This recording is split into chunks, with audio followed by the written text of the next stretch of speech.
What is it to load the shoulders in the golf swing? This is something which is definitely a Pete Cowen centric idea. I've not heard any other coaches talk about it. You know, we all know colloquially what it is to turn the shoulders, but loading the shoulders, that's a Cowen thing.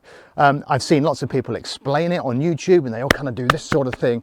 But in this video, we're going to look at what is the biomechanics and what is the physiology of loading the shoulders in different sports, and then bring it back to golf. And we'll see how it can make a big difference to your game in terms of how you stabilize the club face and generate more power. This is going to be interesting.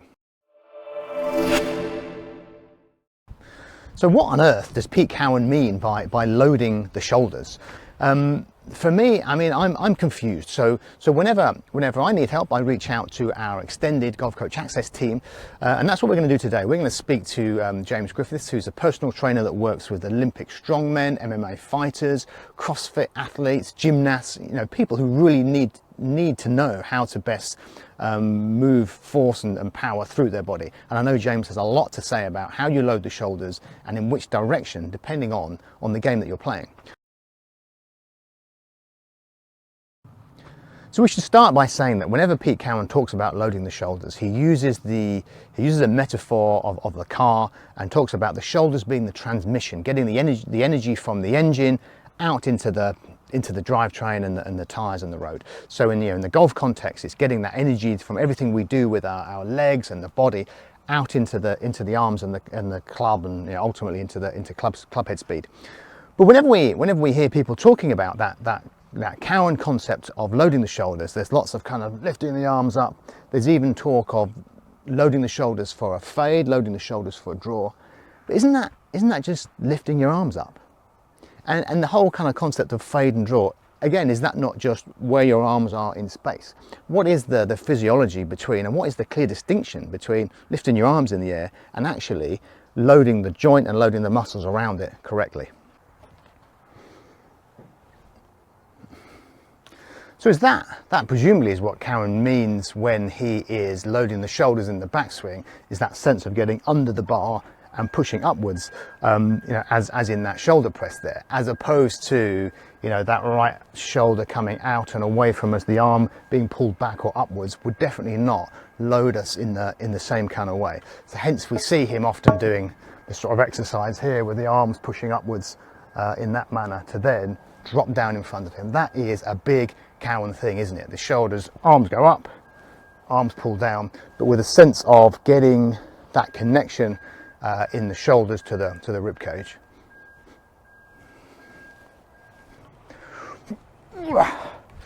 Come on, let's go and see James.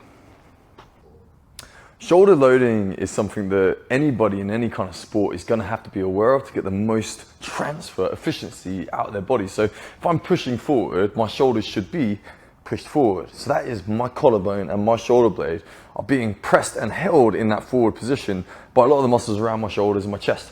If I'm pushing down, my shoulders should be down. If I'm pushing up, my shoulders should be up. If I'm pulling down, my shoulders should be down. So you're trying to set your shoulders in the position, in the direction that you're trying to generate force.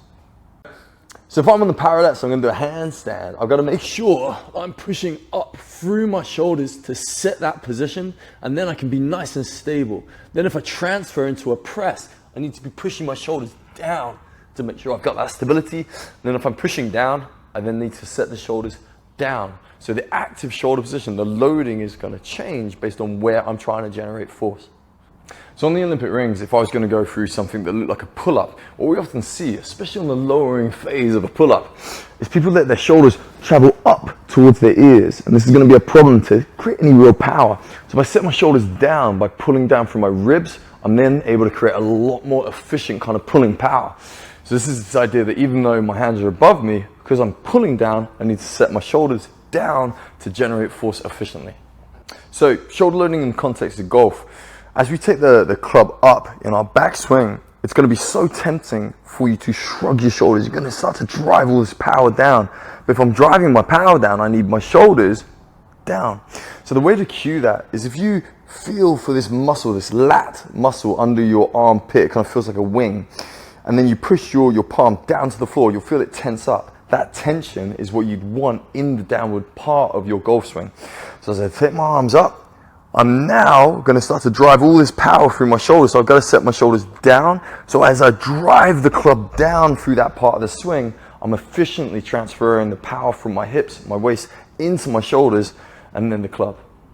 So that was interesting, wasn't it? Hearing about James talking about loading the shoulders is contextual and depends on the direction of force. So when he did the handstand, he's pushing upwards, so his shoulders were up, and when he was on the rings, he's pulling downwards, and therefore the shoulder is down. He didn't want his shoulders up when he's pulling down. I mean, that's really key.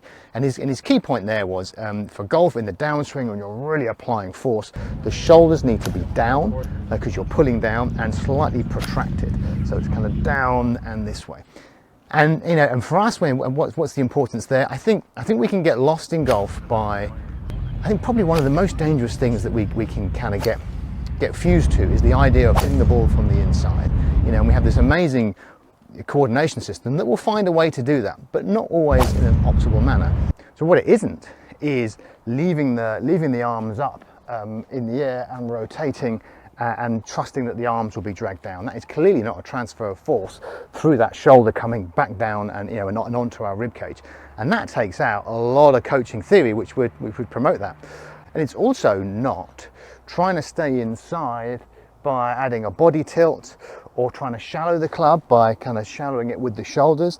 As I shallow and using my shoulders only, you can see that that is definitely not pulling back down onto my rib cage.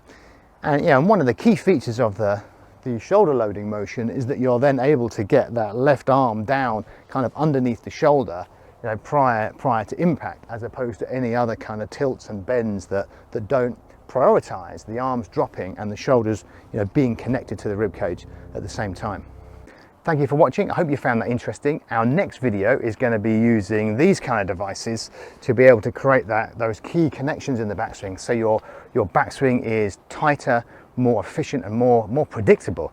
But until I see you then, good luck, play well.